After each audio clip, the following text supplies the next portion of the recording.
चंद्रमा चंद्रमा के फ्रेंड्स हैं सूर्य, गुरु, बुध। ठीक है।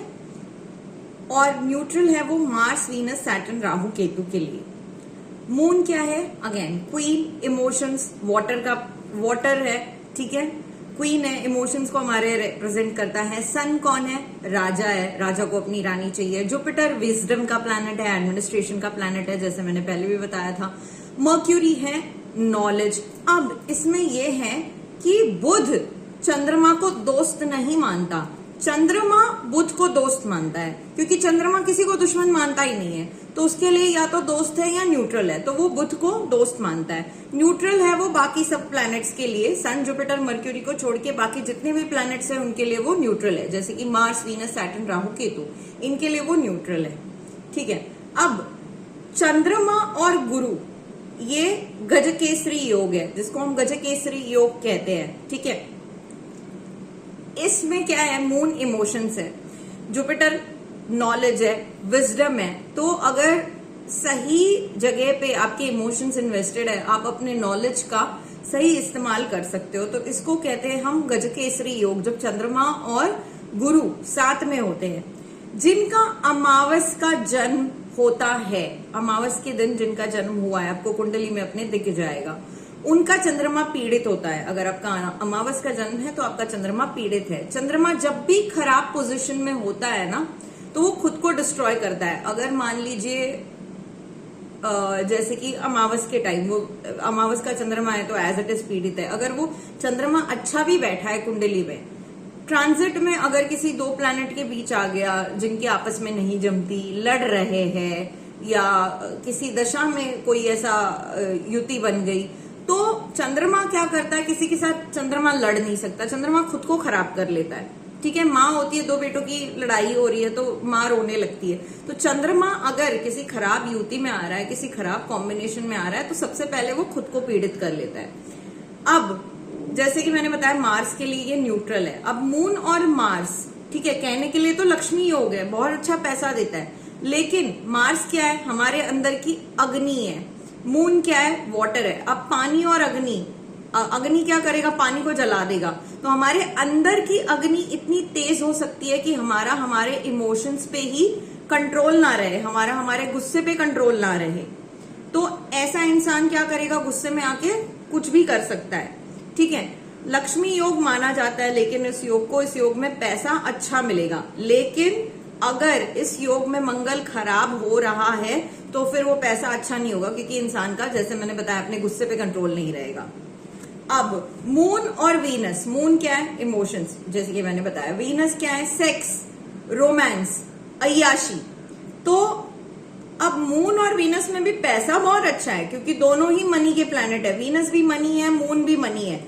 लेकिन इंसान का अपने इमोशंस पे कंट्रोल अगर नहीं है, अगर चंद्रमा, क्योंकि चंद्रमा बहुत जल्दी पीड़ित हो जाता है, चंद्रमा पीड़ित हो गया, इंसान का अपने इमोशंस पे कंट्रोल नहीं रहेगा, इमोशनली अनस्टेबल हो जाएगा, मल्टीपल अफेयर्स में जाने की संभावना है। लेकिन ऐसे इंसान की, जिसका चंद्रमा और शुक्र साथ में है, ऐसे इंसान की खूबसूरती बहुत जबरदस्त होगी और पैसा अच्छा खासा होगा इंसान के पास। मून और सैटर्न, ठीक है, इसको हम कहते हैं विष योग। मून क्या है? हैप्पीनेस है आपकी। ठीक है। चौथा घर हम मून को देते हैं, जो कि होता है सुख भाव। तो मून आपकी हैप्पीनेस है। सैटर्न क्या है? दर्द है, दुख, पेन।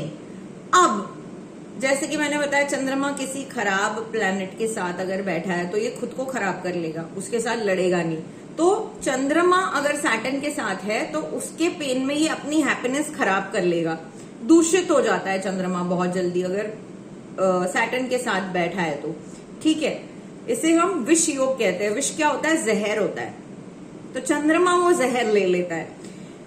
ऐसा इंसान जिसका मून और सैटर्न साथ में है, ठीक है, खराब युति में अगर ये है, खराब तरीके से अगर ये साथ में है, तो ऐसा इंसान depression, over thinking, stress, tension, unnecessary चीजों का स्ट्रेस लेगा। इतनी बड़ी बात नहीं होगी जितना वो स्ट्रेस ले लेगा, अननेसेसरी चीजों का स्ट्रेस।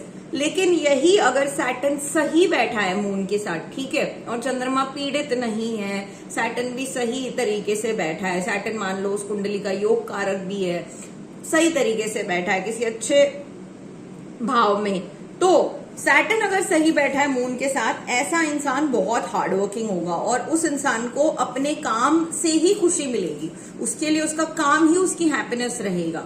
ठीक है, अब केतु की अगर हम बात करें तो केतु क्या करता है, चंद्रमा को ग्रहण लगाता है। ठीक है, तो मून और केतु अगर किसी हाउस में साथ में बैठे हैं तो ऐसा इंसान इमोशनली अनस्टेबल होगा, छोटी छोटी चीजों की भी उसको बड़ी बड़ी टेंशन हो जाएगी। और जैसे मैंने बताया मून और सैटर्न भी टेंशन है, स्ट्रेस है, लेकिन मून और सैटर्न अननेसेसरी स्ट्रेस है, अननेसेसरी, इतनी बात नहीं है जितना आप उसका पतंगड़ बना रहे हो। मून और केतु एक्चुअल स्ट्रेस है, एक्चुअल में कोई टेंशन है उस इंसान को। और मून प्लस केतु का combination can also lead to suicidal tendencies, क्योंकि ऐसे इंसान बहुत ज्यादा प्रेशर हैंडल नहीं कर सकते, उनको एंजाइटी बहुत जल्दी हो जाती है। मून प्लस राहु, ठीक है, ऐसा इंसान, राहु क्या है, कंफ्यूजन, इल्यूजन, भ्रम, मून क्या है, इमोशंस। मून और राहु अगर साथ में एक हाउस में बैठे तो इंसान बड़ा ही चंचल होगा, बहुत इम्पेशेंट होगा वो। ठीक है, उसको पैसा बहुत जल्दी कमाना होगा, बहुत जल्दी उसको अमीर बनना होगा। जो लोगों ने 10 साल में अचीव किया है वो उसको 6 महीने 1 साल में अचीव करना होगा। और ऐसे लोग डे ड्रीमर होते हैं, अपने इमेजिनरी दुनिया में वो बहुत ज्यादा जीते हैं, अपने है ना ख्वाबों के महल बना लेंगे, मैं ये बिजनेस कर दूंगा, वो कर दूंगा, इतने करोड़ कमा लूंगा, लेकिन इम्प्लीमेंटेशन 0 हो पाता है क्योंकि अपने ख्यालों की दुनिया में ये ज्यादा रहते हैं। एक चीज समझना बहुत जरूरी है कि कुंडली में जहां आपका चंद्रमा है वही आपका मन है। ठीक है, वही आपका मन लगेगा, वहीं पर आपको शांति प्राप्त होगी। तो अपनी कुंडली में जरूर देख लेना कि आपका चंद्रमा कहाँ बैठा है, क्योंकि जहां चंद्रमा है वहां आपका मन है, वही आपका मन लगेगा, वही आपको सुख मिलेगा। चंद्रमा की प्लेसमेंट किसी भी चार्ट में देखना बहुत जरूरी है। 90% लोगों को चंद्रमा की अगर आप रेमेडी देते हो ना तो उनके आधे काम हो जाते हैं। ठीक है, आधे काम उनके हो जाएंगे, क्योंकि अगर उनका चंद्रमा आप बस ठीक कर दो तो। जब भी आपकी कुंडली में चंद्रमा 8th हाउस में ट्रांजिट कर रहा होगा, ठीक है, ये बहुत सारे एस्ट्रोलॉजर्स, टैरो कार्ड रीडर भी इससे रिलेट कर सकते हैं। जब भी आपकी कुंडली का चंद्रमा 8th हाउस में ट्रांजिट कर रहा होगा तो क्लाइंट आपकी बात नहीं सुनेगा, वो अपनी बोलते जाएगा। उसको आप कोई सोल्यूशन दे रहे हो, कुछ समझा रहे हो, उसको सुननी ही नहीं है, वो अपनी बोलते जाएगा। ठीक है, इग्नोर करेगा आपकी बात। अब वैसे ही जब आपकी कुंडली में चंद्रमा 12th हाउस में ट्रांजिट कर रहा होगा तो उस समय क्लाइंट बात तो मानेगा ही नहीं, प्लस सिर्फ अपनी चलाने वाला है। वो उस समय आपको उल्टे सीधे सवाल पूछेगा, आपकी टेस्ट लेगा। अगर चंद्रमा आपके 8th हाउस में ट्रांजिट कर रहा है तो क्लाइंट आपकी उस समय बात नहीं मानेगा, अपनी चलाएगा। और 12th हाउस में अगर ट्रांजिट कर रहा है तो आपकी बात मानेगा नहीं, आपसे उल्टे सीधे सवाल पूछेगा, आपकी टेस्ट लेगा। ठीक है, इस चीज को आप आजमा के देख सकते हैं and then you can let me know. So this was about moon. In the next video we will talk about Mars. Video अगर अच्छा लगा हो तो वीडियो को लाइक करिए, शेयर करिए, चैनल को सब्सक्राइब करिए।